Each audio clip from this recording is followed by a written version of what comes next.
Good morning students. आज का हमारा टॉपिक है एमएनसीज कंपनी या ग्लोबल इंटरप्राइज। आज हम global enterprise, multinational companies, joint venture, triple P, public private partnership के बारे में पढ़ेंगे। एमएनसीज मेनली कॉम्पिटिशन्स और डोमेस्टिक मोनोपोली को रिमूव करता है।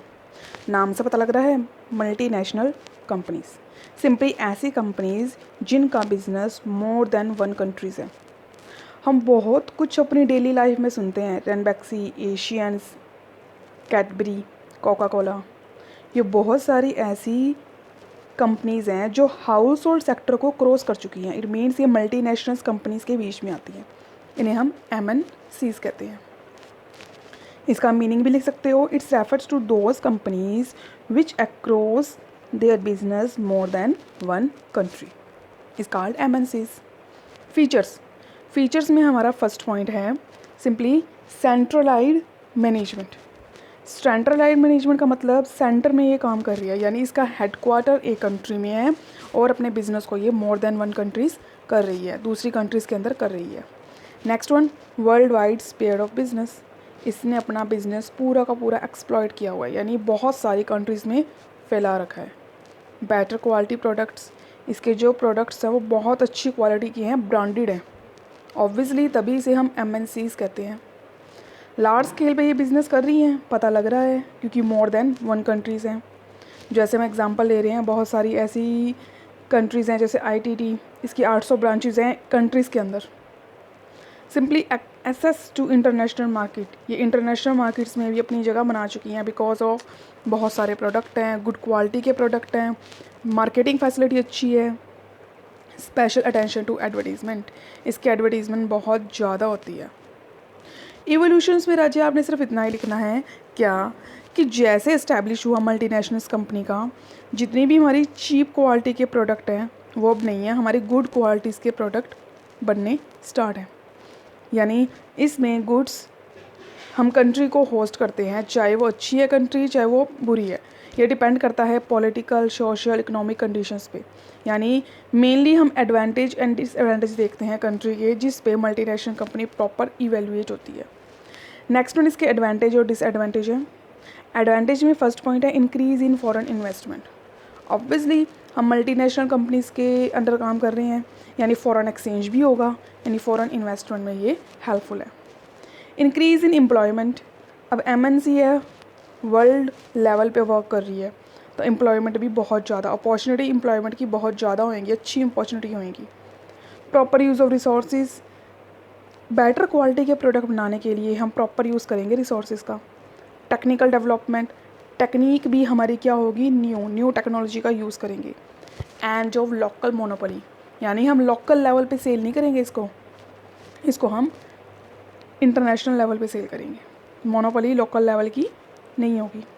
मैनेजरियल डेवलपमेंट, ऑब्वियसली जो मैनेजर्स है, जिसको नॉलेज थी सिंपली एक ही कंट्री की, अब वो रैदर देन वन कंट्री, मोर देन वन कंट्रीज़ की नॉलेज रखेगा because of large latest management technique को वो यूज़ कर रहा है एमएनसीज़ के अंदर। Increase in export, international level का वर्क है, इसलिए एक्सपोर्ट बहुत ज़्यादा होगा। डिसएडवांटेज में पहला है डोमेस्टिक इंडस्ट्रीज़ को ख़तरा है। ऑब्वियसली बाहर की कंट्रीज़ ज़्यादा प्रोडक्ट यूज़ करेंगी हमारा।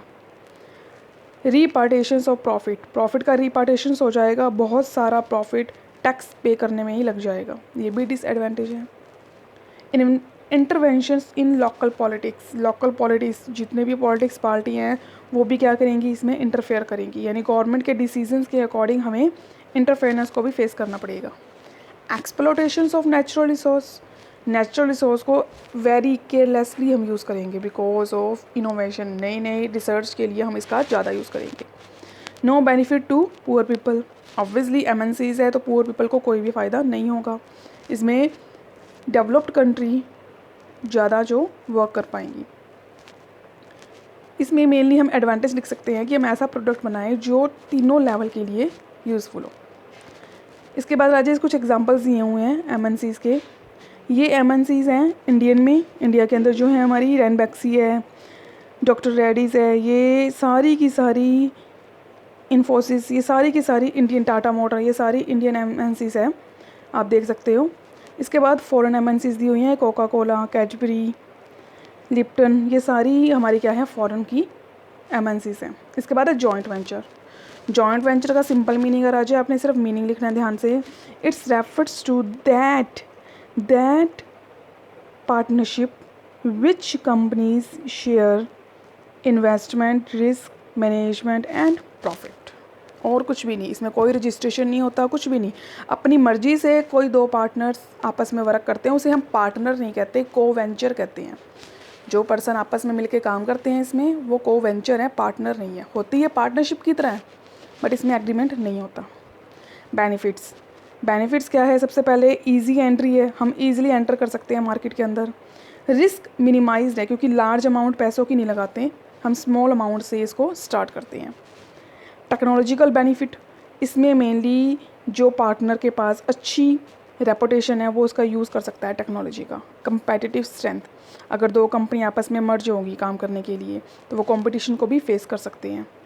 रिडक्शन इन कॉस्ट इसमें कम आती है, बिकॉज लार्ज स्केल पे खर्चा नहीं कर रहे हम। PPP, पब्लिक प्राइवेट पार्टनरशिप, नाम से पता लग रहा है पब्लिक भी है प्राइवेट भी है। एक ऐसा सेक्टर जो है तो गवर्नमेंट का प्रोजेक्ट, बट उसको प्राइवेट सेक्टर कर रहा है, इसे हम पब्लिक प्राइवेट पार्टनरशिप बोलते हैं। नेक्स्ट वन, इसके फीचर्स दिए हुए हैं, जैसे ये देखो एग्जांपल लिख सकते हो। PPP के क्या है, ट्रांसपोर्टेशन, रोड्स है, रेलवे है, टूल ब्रिज है, ये सारे गवर्नमेंट के होते हैं, बट इसको प्राइवेट सेक्टर के अंदर वर्क किया जाता है। कह सकते हो हेल्थ केयर हो गए, हॉस्पिटल्स वगैरह, स्कूल्स हो गए, कॉलेज यूनिवर्सिटीज़ हैं, कोई भी वेस्ट मैनेजमेंट है, या कह सकते हो वाटर की है, ये सारी की सारी गवर्नमेंट के अंडर आती है, बट प्राइवेट सेक्टर इसको कंप्लीट करते हैं। फिर इसके फीचर्स हैं। फीचर्स इसके नेम से ही पता लग रहा है कि सबसे पहले प्रायोरिटी गवर्नमेंट की है, प्लान गवर्नमेंट का है, प्रोजेक्ट भी गवर्नमेंट का है। मेन ऑब्जेक्टिव इसका स्किल एक्सपर्ट पब्लिक को अच्छी क्वालिटी की सर्विस प्रोवाइड करना है। इसमें PPP के अंदर गवर्नमेंट अपना बजट तैयार करती है और बजट के अकॉर्डिंग ही वर्क करती है, और इसके अंदर गवर्नमेंट्स के प्रोजेक्ट पब्लिक की बेनिफिट के लिए यूज़ किए जाते हैं। इम्प्लीमेंटेशंस किया जाता है इसमें, और इसमें पब्लिक प्राइवेट सेक्टर्स को डिवाइड भी किया जाता है, बताया जाता है कौन क्या वर्क कर रहा है। इसमें कॉस्ट और क्वालिटी दोनों की जो अकाउंटेबिलिटी है, क्वालिटी है चाहे वो कॉस्ट है, खर्चा आ रहा है चाहे वो अच्छी क्वालिटी का प्रोडक्ट है, वो गवर्नमेंट के हाथ में है। प्राइवेट सेक्टर सिर्फ वर्क करेगा। गवर्नमेंट जो है मेनली इसमें अपने प्रोजेक्ट को लाइफ टाइम तक यूज़ करती है। ये इसके फीचर्स हैं। राजे, आपका चैप्टर कंप्लीट है, इसको आपने अपनी फेयर नोटबुक पे राइट करना है।